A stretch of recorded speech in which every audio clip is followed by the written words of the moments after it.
Notre satisfaction de voir ce projet démarrer en fait aujourd'hui.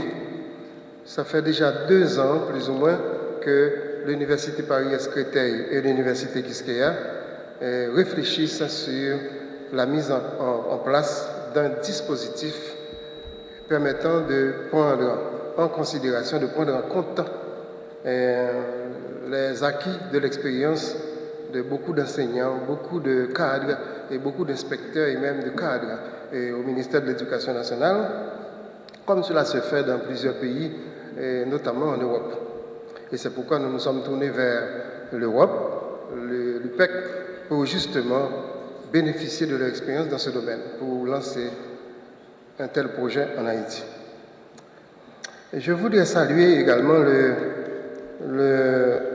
l'initiative du ministère de l'Éducation nationale, parce que c'est son initiative d'abord de vous réunir ce matin, justement pour que vous puissiez être mis au parfum de ce qu'est la validation des acquis de l'expérience. Ce qu'il ne faut pas confondre avec la RAE, reconnaissance des acquis de l'expérience. Donc, et je remercie certainement le ministère de l'Éducation nationale d'avoir associé l'Université Quisqueya, que vous allez retrouver surtout en amont du processus, parce que nous allons être considérés comme étant le centre qui accueille l'expérimentation de la VAE, qui va accompagner les éventuels candidats à la VAE jusqu'à l'obtention d'un diplôme selon le niveau. Et les avantages d'un tel processus sont certainement nombreux. Il s'agit de résoudre le problème de l'inégalité des chances pour beaucoup de personnes qui entrent dans le système sans diplôme et qui certainement n'ont pas beaucoup de chances de faire carrière à cause de ce problème de diplôme. Il s'agit également de réduire la fracture sociale entre, parce qu'il y a bientôt, à partir de novembre prochain, un méga centre de formation continue et innovant des maîtres dans le pays en général. Vous savez, le système de validation des acquis ne concerne pas seulement les enseignants ou bien les professionnels de l'éducation. Il y a aussi tout un secteur d'activité comme la construction. Vous savez, il y a plein de contremaîtres qui sont très bons, qui exécutent bien les plans des ingénieurs, mais qui ne peuvent prouver de leur qualification par aucun diplôme, aucun papier. Il y a tous ces mécaniciens et autres qui travaillent dans nos voitures et qui peuvent reconstituer, disons, une pièce, un outil, sans avoir nécessairement passé par une école technique où ils auraient reçu une formation. Tout cela est dans la visière du programme de validation des acquis. Plusieurs années que nous coopérons étroitement avec l'Université Quisqueya et que nous avons mis en place un master en double diplôme entre l'Université Quisqueya d'une part et l'Université Paris-Est de Créteil d'autre part. Nous avons déjà diplômé une promotion, une seconde est en fin de parcours et la troisième promotion ouvrira fin mai. Donc vous voyez que l'expérience de coopération n'est pas d'aujourd'hui, qu'elle datait, je dirais, d'avant le terrible séisme qui s'est produit en Haïti et que nous avons tenu à poursuivre la mission dans laquelle nous nous étions engagés. Pour nous, c'était important de ne pas abandonner en cours de chemin. Et c'est aussi, me semble-t-il, une manière de dire à quel point nous ne sommes pas là dans une perspective ou dans une quelconque perspective néocolonialiste. Je le dis en tant qu'universitaire, je le dis depuis les fonctions qui sont les miennes, et je le dis encore plus depuis la présidence du réseau éducation, formation, développement international, en particulier entre les pays d'Amérique latine et d'Europe, et notamment de la Caraïbe. Notre objectif, il est d'accompagner, de coopérer avec des universités partenaires de telle sorte qu'elles s'inscrivent, elles aussi, dans ce qu'on peut appeler, et ce que nous voulons appeler, le développement durable. C'est-à-dire que notre objectif n'est pas d'une quelconque forme de récupération, notre objectif n'est pas de nous substituer aux autres acteurs, notre objectif est d'accompagner là où il paraît souhaitable que nous accompagnions, et puis ensuite de pouvoir coopérer, je dirais d'égal à égal. Ce qui me permet effectivement de dire que nous sommes profondément, je dirais, inscrits dans une démarche qui implique comme valeur l'égalité entre tous les citoyens, allez, j'oserais même dire du monde, s'il y avait une constitution mondiale. Bon, ça n'est pas le cas, mais ça n'empêche pas qu'il y ait effectivement de grands rapprochements entre les peuples. Et nous espérons et nous souhaitons nous inscrire dans cette dynamique. J'éprouve un réel plaisir à lancer ce matin ce nouveau chantier. Combien porteur pour le renouveau du système éducatif et qui peut servir d'émule à bien d'autres secteurs.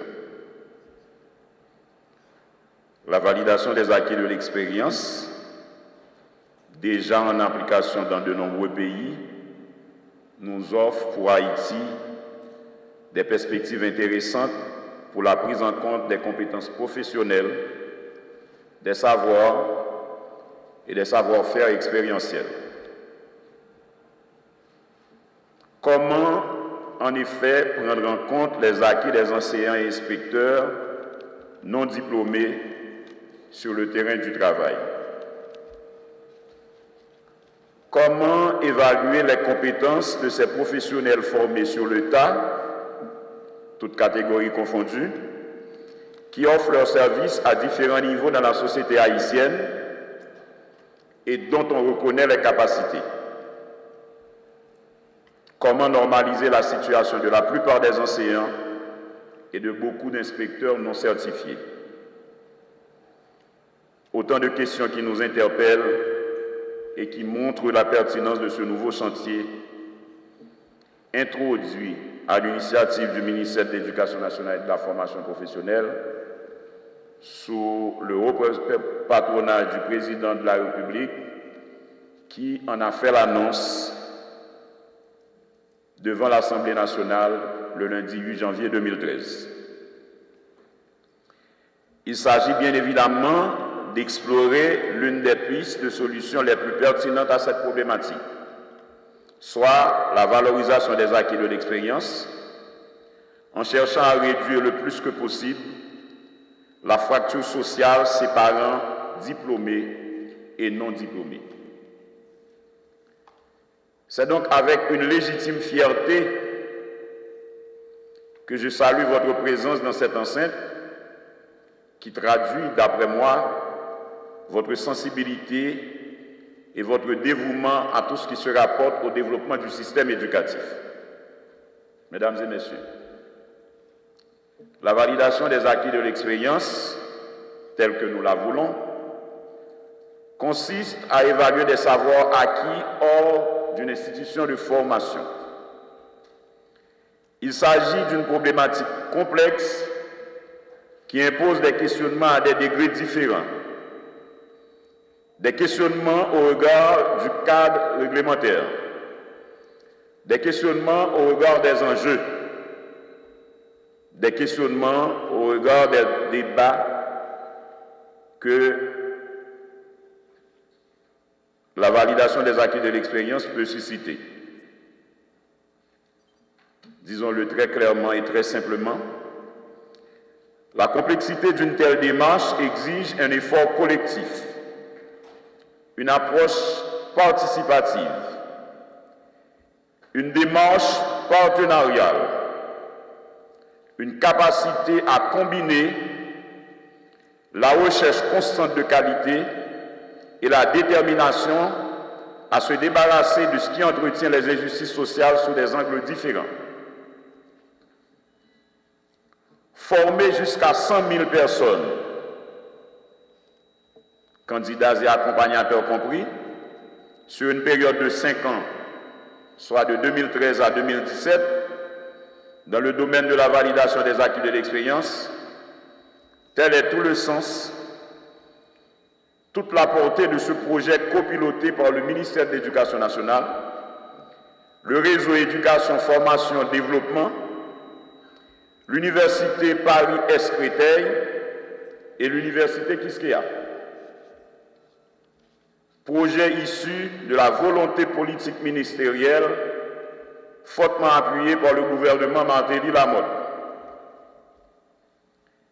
L'exercice d'aujourd'hui consiste à présenter les raisons d'élaboration d'un plan stratégique d'action en faveur du développement de la validation des acquis de l'expérience, dans la mesure où l'une des conditions de réussite de ce projet, pour former en peu de temps autant de personnes, repose sur le principe de l'essaimage. L'objectif est donc de constituer un premier focus group à partir de personnes qui se sentent investies par ce projet et qui détiennent des compétences pour mener à bien la mission qui leur sera confiée.